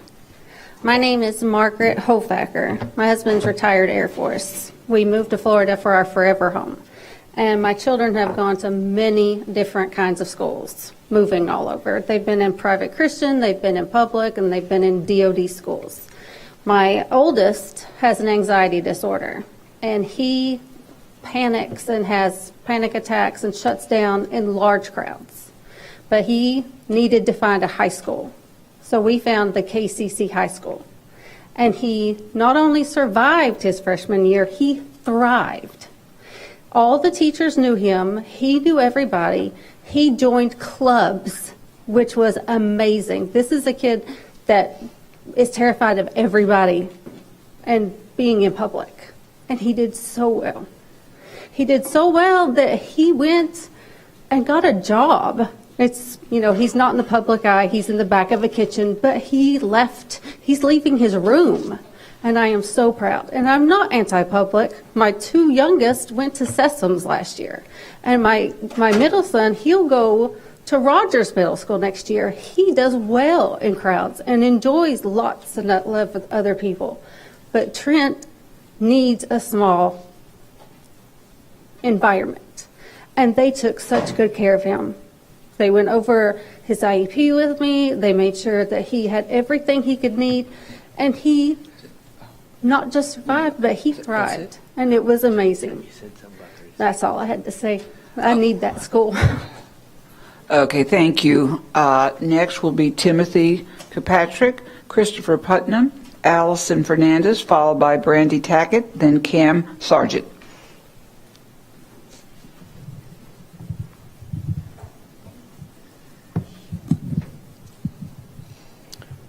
Good morning, Madam Chair. Good morning. Good morning, board members. Thank you for the time this morning. As I listened this morning, each board member has suggested the importance of VPK education in Hillsborough.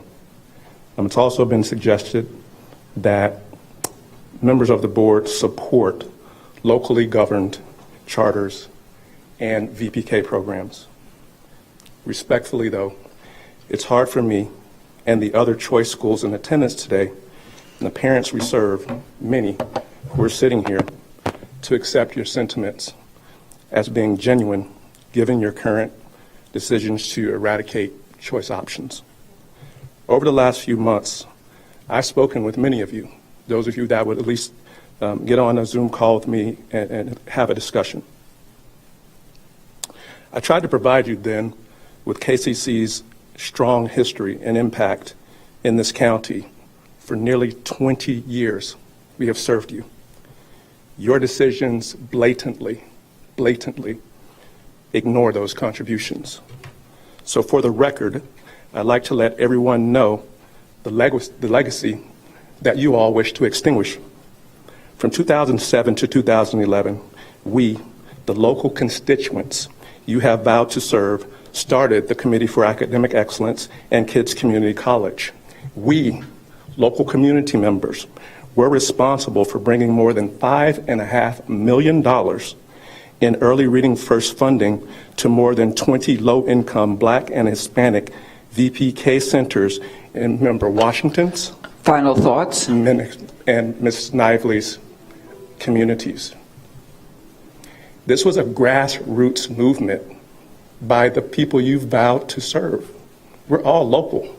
Come to any Publix or Winn-Dixie, you'll run into me and the members of this board.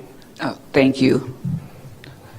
Next speaker will be Christopher Putnam, Allison Fernandez, Brandy Tackett, followed by Cam Sargent, then Daniva Faison. Sorry if I'm mispronouncing the names. Good morning. Good morning, members of the board. My name is Christopher Putnam. I'm a parent of 3 daughters that have come through Hillsborough County, and I've actually experienced all the different things that Hillsborough offers. I've had children that have gone through the magnet schools, the charter schools, and also private schools. I think it is unfortunate that the board and certain members of the board have chosen to make this a political problem, blaming charter schools instead of embracing the diversity and the options that school choice provides. Charter schools have not caused the problems that this board has with governing their schools. The problems governing these schools and the financial issues predate charter schools. There was an excellent article this morning in the Tampa Bay Times comparing multiple districts of our size here in Florida. And we had triple the number of low-performing schools in Hillsborough County than our fellow districts of the same size. That does not mean that charter schools are causing that problem, because all of these districts have charter school options. Instead, it goes to the governing of the schools and the problems, at least in my time that I've been a public school teacher, which is now about 12 years for starting in Hillsborough County. That goes back to our prior superintendent a few superintendents ago that caused quite a lot of these problems with the budget. But I ask that the board do the right thing and support school choice and not take these options away from our kids. As one of our parents mentioned earlier, I have that same experience. My daughters have all thrived. They have all accelerated. But my youngest needed a small public. Final thoughts? My daughter needed a small public high school. She was not doing well at the school she was at, and we moved her to KCC High School, and she has thrived, and she has done very well. So I please ask that you make the, in my opinion, right choice and support these charter schools and vote to renew. Thank you. Next will be Allison Fernandez, Brandy Tackett, Cam Sargent, followed by Daniva Faison. Good afternoon, Allison Fernandez. I have several points to make. The first is, please stop using the percentage of funding. It's a meaningless measurement. You could fund every single student at $1 million per student in every state except Florida. Florida could fund it $999,000. Florida would be ranked 50th in the nation. So it's not a good comparison. Please build the true cost of what it takes to educate a student elementary, middle, and high school use that true cost to lobby the state to make sure that we have acceptable and adequate funding at each level. Because I'm an accountant, so the percentage comparison doesn't work for me. Second, charters, and my children are traditional public school. We didn't opt for any kind of charter or magnet. Charters really are the closest a stakeholder and a user can get to governing their product. So, and if a parent wants to educate their child a particular way, the parent should be in charge of that, and they ought to be the ones to help direct their tax dollars. They're paying tax dollars. There are a number of ways that this district could incorporate charter schools as partners. So I'm asking you, please stop looking at them as competitors or adversarial, and please start looking at ways to partner. They're not going away. They're going to be here. Parents are always going to demand choice. And for us, the very large public high school is awesome, but it isn't for everyone. And I think that looking at the budget numbers, I agree with previous speakers. The problems that this district has had Final with thoughts? funding and spending are not the fault of the charter. There are many other things that can be done in the creation of the budget process and deciding where money gets spent that we can look at to make this a better financial process. Thank you. Thank you. Next speaker will be Brandy Tackett, followed by Cam Sargent, Dawn Neva Fasten, and Sparkle Flores. Thank you. Good morning. Good morning. Hello. I'm Brandy Tackett, and I'm a campus director at Kids Community College Southeast. I served the public sector for over 16 years, so I do know both sides of this debate. What I experienced was many transitions with a revolving door of upper leadership. I made countless promises to my staff that expectations of the district would not change and that they should be comfortable with the implementation of whatever new thing was coming to the surface. With a revolving door of upper leadership, these promises were never kept and best practices were ever changing, which we all know is not good for kids. Fast forward 3 years. Moving to the charter sector was the single best decision of my career because we do what's right for children. Our campuses include tremendous diversity. 2 of our campuses rank #1 in diversity in Tampa, Hillsborough, and in Florida. Diversity is defined not only by race, ESE, ELL status, but also by socioeconomic status. The board would like people to believe that charters pilfer students. How could our diversity rankings be above any other school in your county if this is true? I'm happy to make this data available for you. We are the only public IB offering in Hillsborough County. Choice is the law. Legislation's not up for interpretation, and children aren't pawns. We should not be in competition. Schools should just do what's right by children. Charters serve a niche, and families have the right to choose what's best for their child. You're not all-knowing. You don't get to make blanket decisions. Improve yourselves instructionally and fiscally. Show families you can differentiate for every learner, which is not really an example we're currently setting. Fix your internal problems. You don't get to close down successful charters and force families into a decision they don't want to offset your poor decision making. And I wanted to address #2, as far as holding charters to the same safeguards and high standards of accountability. This is a public misconception that I believe is reinforced by our school board members. There are stringent district checks and balances with over 40 measures routinely scrutinized. We have school audits monitored by your staff. Your time is up. Thank you. And it's more accountability than I had as a public employee. Thank you. Cam Sargent, you're next, followed by Doneva Fasten, followed by Sparkle Flores, Gilbert Acevedo, and Kendra McDonald. Good morning. Good morning. Thank you, Madam Chair. My name is Cam Sargent. I'm a 15-year-old. I go to Sumner High School, which is a newly built high school. It's high-tech. But I did go to LLT Academy. They were a middle school, and they were also a charter. I went there most of my educational life. There I was taught leadership, good literacy, and how to use technology to my advantage. I have been brought up by excellent teachers who have shown me my strengths and weaknesses and how to use both to my advantage. I have been allowed continuous opportunities to further develop my knowledge and experience. Overall, my time has been proven well better than I could ever have imagined. I speak today to bring good light to charter schools. I can't confidently say that without them, I would be here speaking in front of you, not scared. I thank you for your time. I hope that you reconsider your decision to close down select charter schools, but thank you for letting me speak. Thank you. And the audience thanks you as well. Doniva, can you tell me the correct pronunciation of your name? Good morning. My name is Doniva Faison, and I am the campus director at KCC High School. Thank you. And I am just here to support choice. I have 5 children. My family was a military family. I watched Hillsborough County schools for 2 years before I moved here. I watched your ups, I watched your downs, and I chose to move here.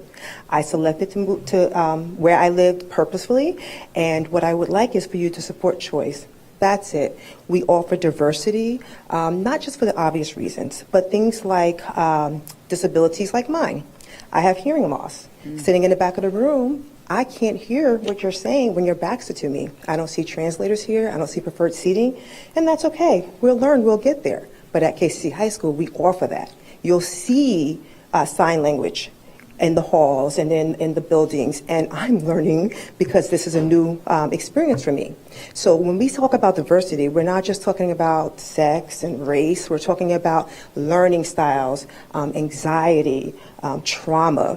That's what we want. We just want to offer choice. I have 5 students who have gone to Christian schools, public schools, traditional public schools, and I even considered homeschooling them because I just wanted them to be in an environment where they can grow. I have students who are at KCC High School, and they will stay there. I've taught in traditional public schools. I've taught at alternative school here. So I would like for them to have the same choices that I have.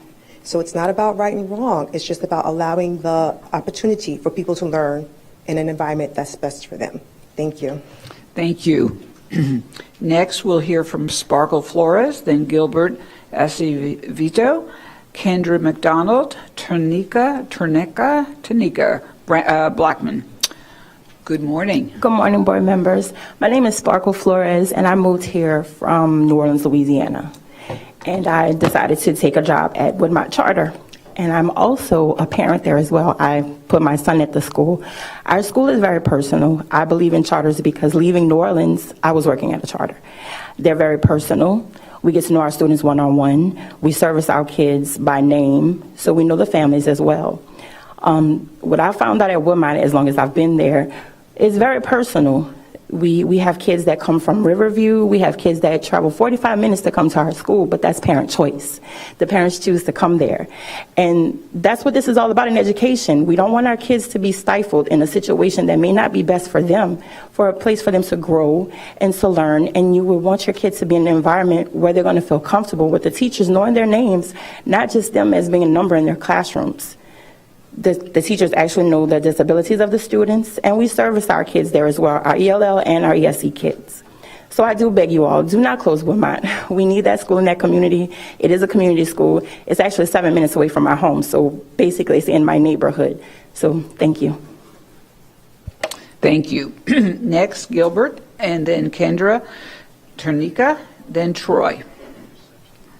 Good morning, everybody. My name is Gilbert Acevedo. My wife back there, Gloria Hoyos Acevedo. My children benefited from choice. My daughter, who's a high academic achiever, went to magnet school, to an IB high school, and subsequently graduated from USF in 3 years with a bachelor's degree. Now you have my son, who's autistic and has a pervasive developmental disorder. Had it not been for choice, we wouldn't have not have found Livingstone Academy, where my child he's just thriving. I mean, he has the potential. What, my son may not be a rocket scientist, but be very clear, because of choice, he'll be a contributing community member. Thank you. Thank you.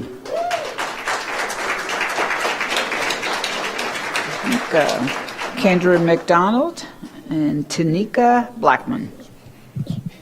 And let's see, you don't want her to grow up too fast, so let her be medium size. Good morning. I'm Kendall McDonald, and I really like my school because they help me learn, and especially my friend and my teachers always help me do what I need to do for my homework. Even if I forget my homework, they let me do it the next night, and they're just really kind. Thank you. Bless your heart. Thank you.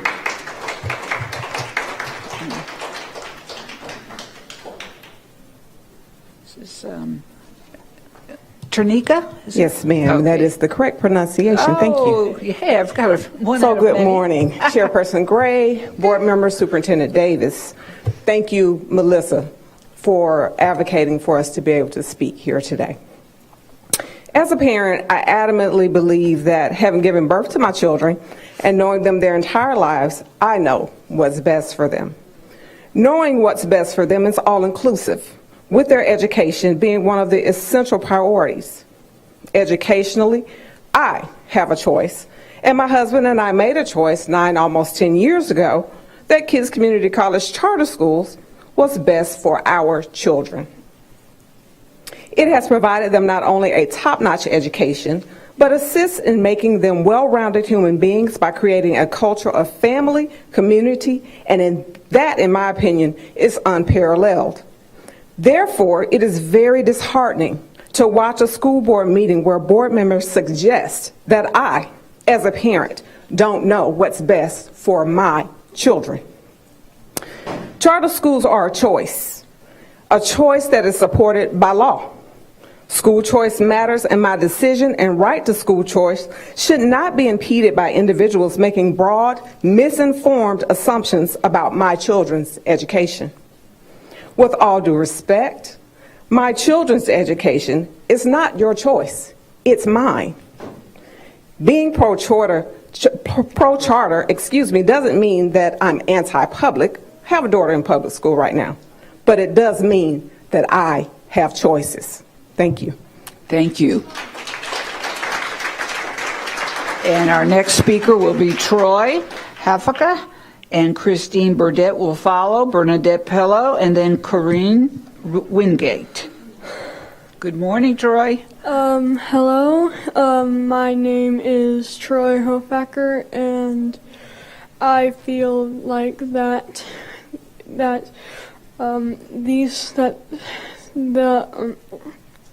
they are deciding to close some of these schools for some reason is very unfair to those who have been learning at those schools for a very long time and have been enjoying it.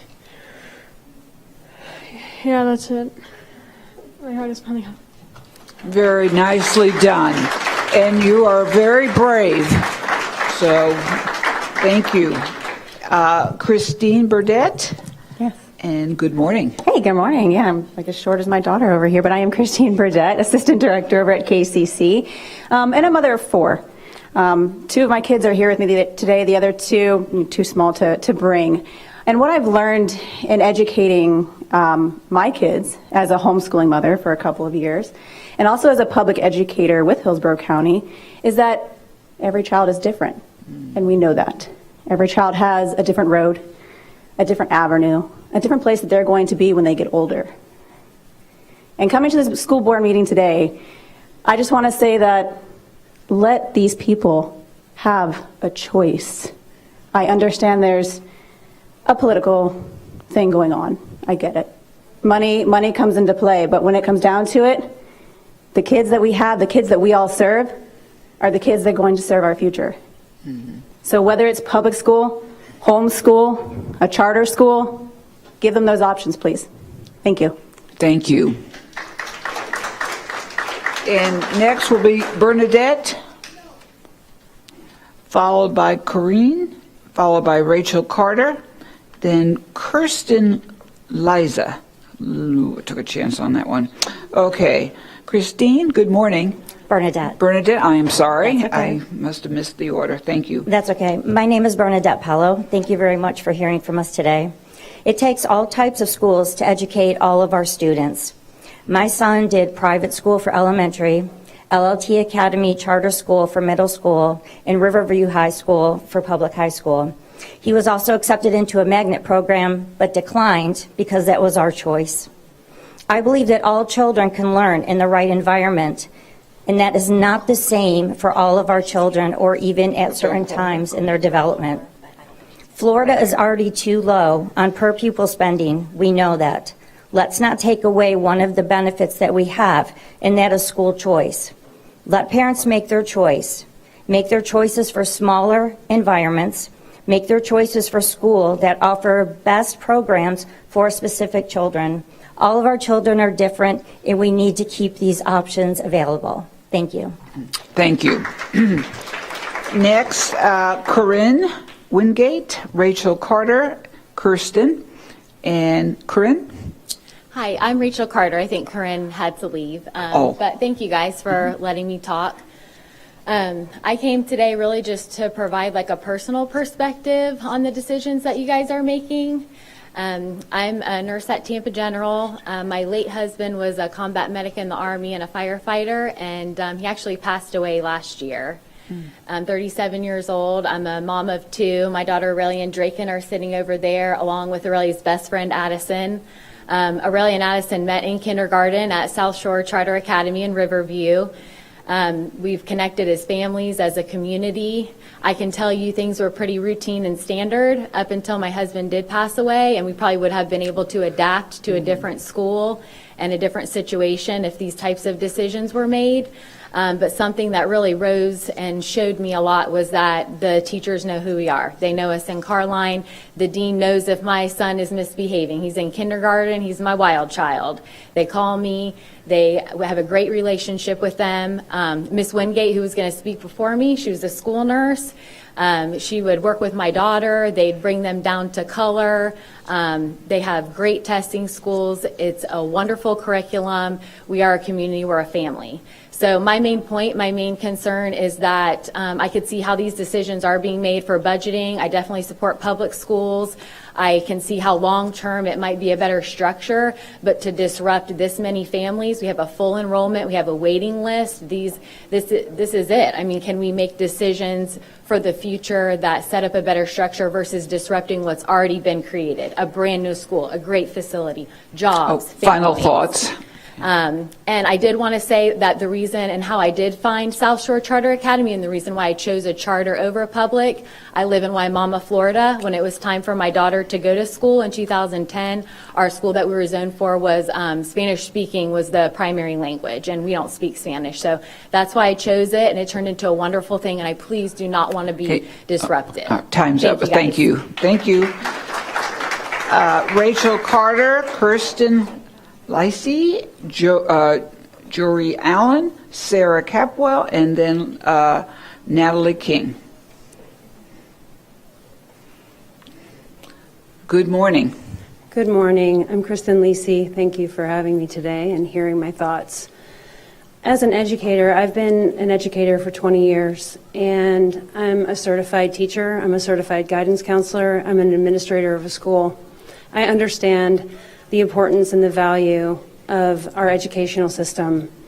I understand the importance of fiscal responsibility. I understand the importance of rigor and accountability for our schools. I don't take anything away from the public schools.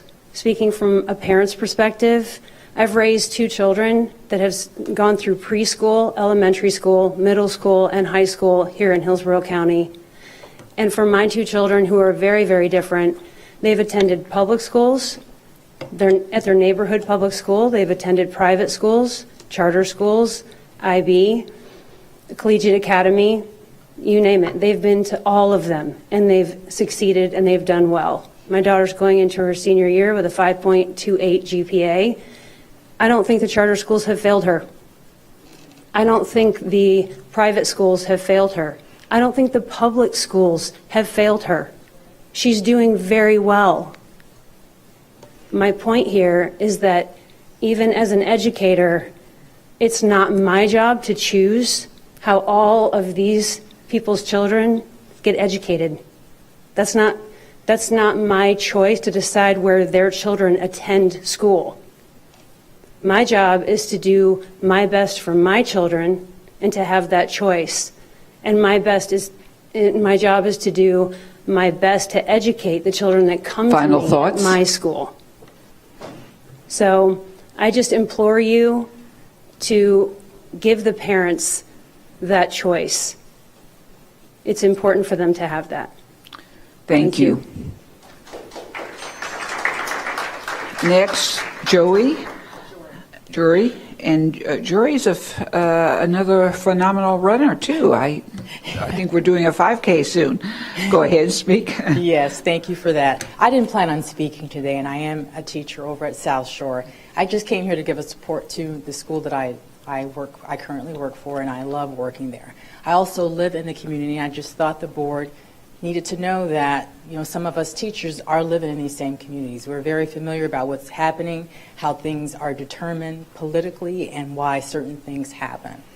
But if you take a look and look deeper at what's happening inside of these schools, you'll understand that that choice that parents are afforded makes a world of difference with us. We have parents that reach out to us on a recurring basis with regularity. We're very focused on contacting them. And yes, some people would say it is a business. It is a business. And our business are our parents and our students. And that's what we, in general, work towards providing support to.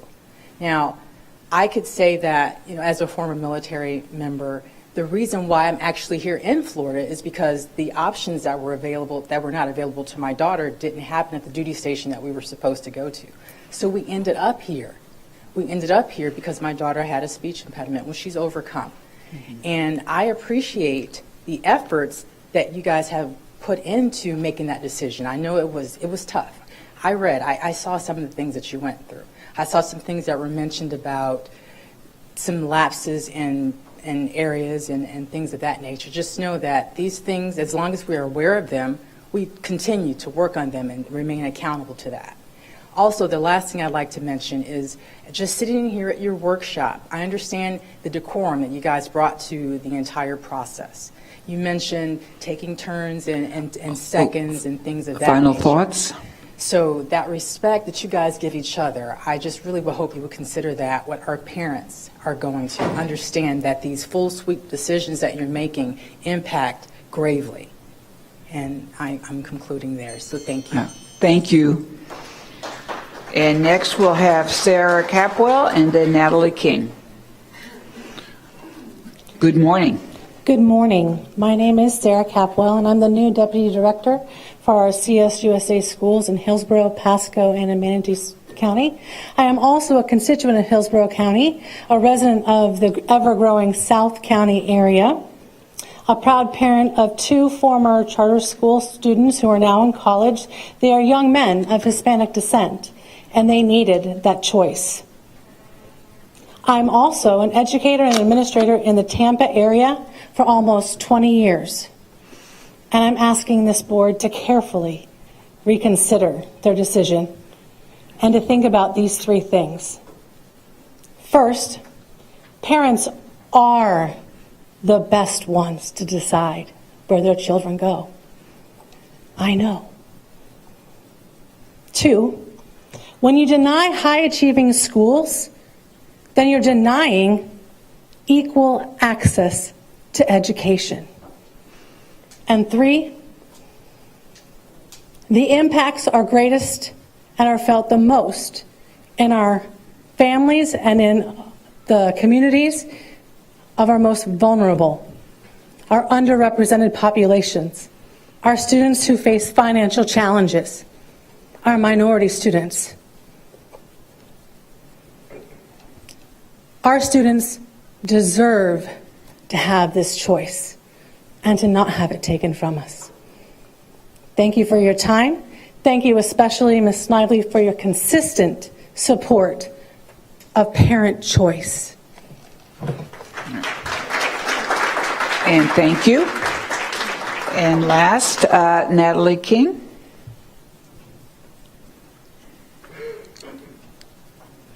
Good afternoon, Natalie King with RSA Consulting, Chairwoman Superintendent, board members, thank you for the time. I've been doing educational policy for a long time, and this is my first time ever speaking before the board. So it takes a pretty significant situation to bring me forward. I want to let you know, just for transparency, I do represent KCC. I'm not here to speak for them. I also have the pleasure with RSA Consulting of representing many charter schools, independent, non-for-profit, public charter schools here in Hillsborough County, including Pepin Academies, RCMA, Horizon, LLT, Lutz, and on. But I'm here today to speak to you from charter school leaders. CSL is a group of 22 partner charters, all independent, not-for-profit public charter schools operating here in the community. And they had produced a letter and shared that with everyone on June 23rd that I'd like to read. I don't normally read at the podium, but that's what you're going to get from me today, and I apologize. The actions of the Hillsborough County School Board last week to deny renewal of 4 charter schools in our community against the recommendations of the district, professional staff, and in conflict with state law was egregious. Their actions clearly showed willful disregard for the law, but more importantly for the rights of parents to choose the best educational option for their students. The charter school leaders of Hillsborough County, CSL, make up 22 independent not-for-profit charters, applaud the Department of Education's engagement, and demand that the district reconsider their actions and approve these renewals per state law. This is especially distressing during a time when our families and students are struggling from the impacts of the pandemic and the closures of our schools. Not only is the school board derelict in their duty to follow the laws, they have also failed to do so within the required timelines provided by law. To have these families lose their schools without the required 90-day notice before school start further exacerbates the situation, creating chaos and doing harm to these students, as well as the valued and dedicated teachers and staff. I'll summarize with this, and that is that our students, our families, our teachers all deserve the same respect as every traditional public school teacher, family, and student. Thank you. Thank you.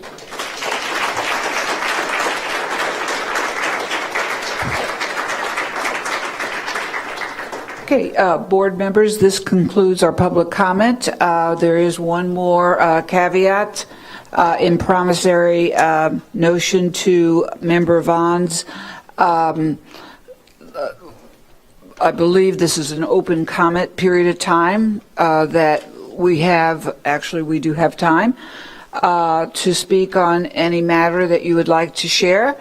Mr. Porter, please guide me on this procedure. I think you've done it very well, Madam Chair. It's been a request that the board, there was consensus that you'd build in time at Ms. Vaughn's request, and there was consensus with the board after a workshop to discuss things that you may want to bring forward in the future to a board meeting for an agenda item to vote on. Okay, and board members, please also be guided that we do have a full board meeting tonight. So with that being said, any thoughts that you all want to share? And Member Vaughn, do you want to start out with something, perhaps? Thank you, Madam Chair. First of all, I appreciate the time for this. I think it's important that we do have somewhat of an open forum if there are things we want to bring forward that we can talk about in the sunshine. I do have a meeting scheduled with the superintendent to discuss some of the details about the article that came out yesterday. I've gotten a lot of parent concerns and constituent concerns about the article that came out in regards to the Blake student and her experience. So I anticipate maybe making some comments about that at the public meeting tonight after I speak with the superintendent. But other than that, I think we've had a full day, and although I appreciate this time, I have nothing more to say at this juncture. So thank you. Okay, thank you, Member Vaughn. Board members, anything? If that be the case, let's adjourn. See you tonight.